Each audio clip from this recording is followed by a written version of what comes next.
Fala, minha gente, tudo bem com vocês? Bom, esse vídeo aqui eu vou trazer pra gente a meditação da nossa sagrada palavra. Vai ser um quadro dinâmico aqui do canal.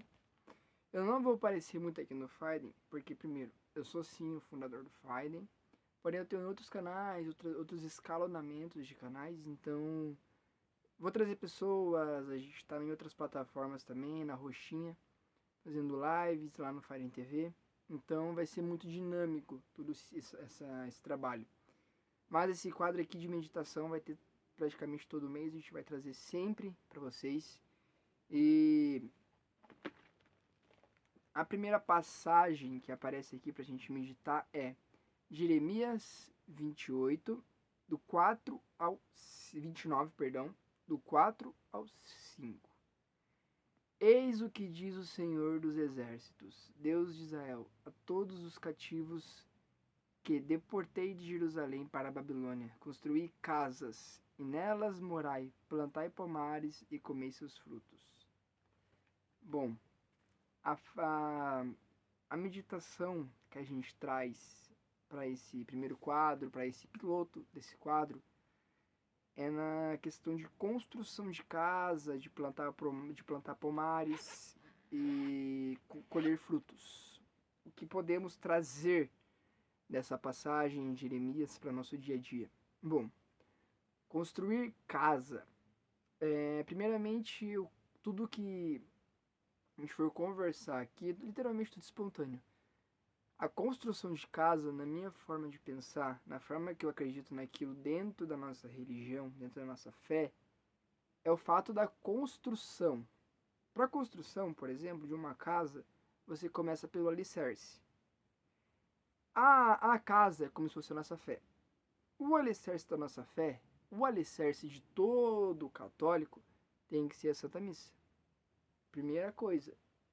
Lembre-se, católico sem Santa Missa só é uma pessoa que está indo à igreja. Só é uma pessoa que está frequentando aquele santo local. Então, o alicerce para todo católico tem que ser a Santa Missa. Por quê? Porque é nela que a gente encontra o principal valor da nossa fé. Qual que é o valor da nossa fé católica? A comunhão. A gente só vai encontrar a Sagrada Comunhão na Santa Missa. Então, o alicerce dessa casa, dessa construção que a gente tem que fazer durante os anos é a Santa Missa. Depois do alicerce, você vem com as paredes.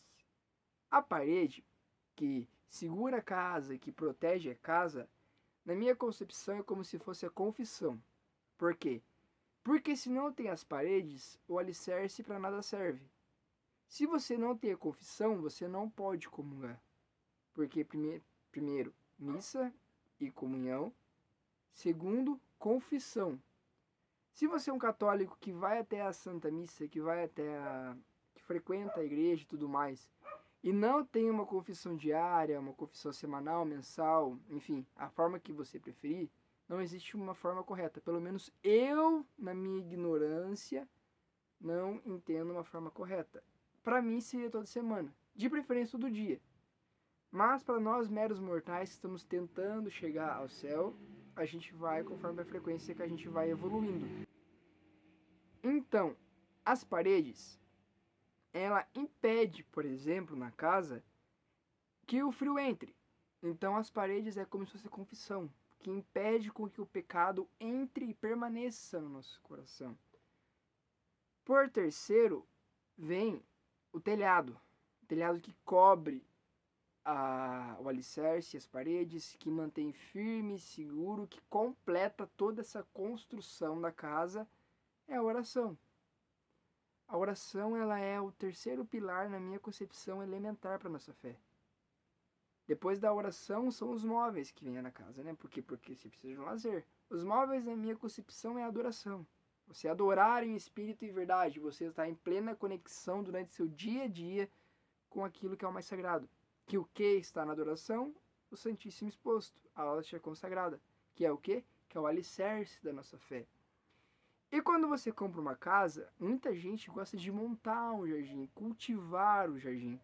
Algumas pessoas colocam árvores, plantas, gramas, animais também. essas árvores são como se fossem os filhos, os nossos filhos, para os sacerdotes, é como se fossem os fiéis, para as consagradas, como se fossem as futuras irmãs. Por quê? Porque naquele solo virgem você está plantando algo que futuramente vai florescer. Algo que em breve vai criar um tronco, que vai precisar de uma casa, para que aquilo de um tempo em diante possa começar a dar frutos assim como você deu. Só que, como toda árvore, as próximas gerações precisam de cuidado.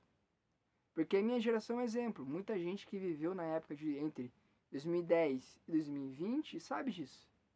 Era uma geração de adoração, espírito e verdade, isso, aquilo.